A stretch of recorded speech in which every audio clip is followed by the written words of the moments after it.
বজায় রাখতে পারে, তার জন্য আপনাদেরও একান্ত সহযোগিতা, আপনারা আমাদের সহযোগিতা করুন। আমরা বছরে এই দিনগুলোকে আমরা একটা নির্দিষ্ট দিন বলে আমরা ঘোষণা করতে পারি না, আমাদের নির্দিষ্ট দিন নেই। আমরা পাড়ায় বসে এটাকে আমরা দিনটাকে আমরা ঠিক করি, আমরা দিনটাকে সঠিক করি। বিভিন্ন গ্রামে, বিভিন্ন আদিবাসী গ্রামে বিভিন্ন দিনে হয়, এটাই আমাদের বিক্ষোভ।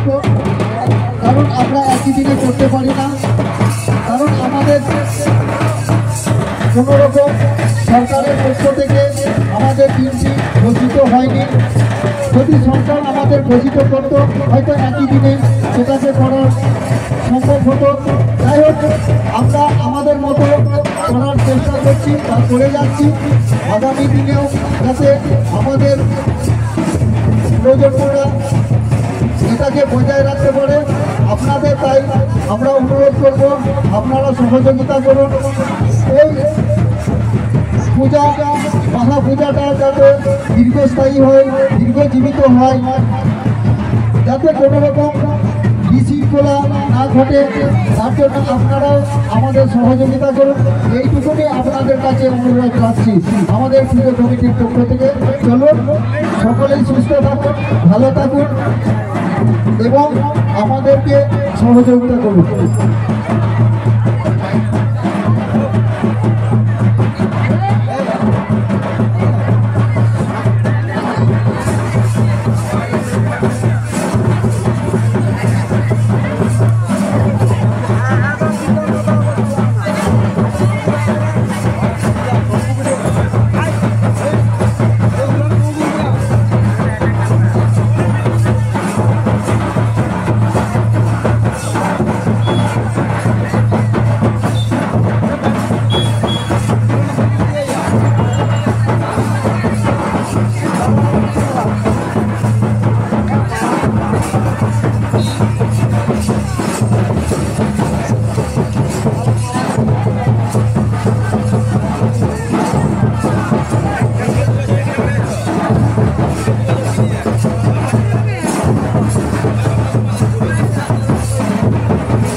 আচ্ছা, চলো আমাদের এবার নাইকে নিয়ে যাবার একটা সময়সূচি চলে এসেছে। আমরা এই অনুষ্ঠানটিকে স্বল্প টাইমের মধ্যে আমরা শেষ করার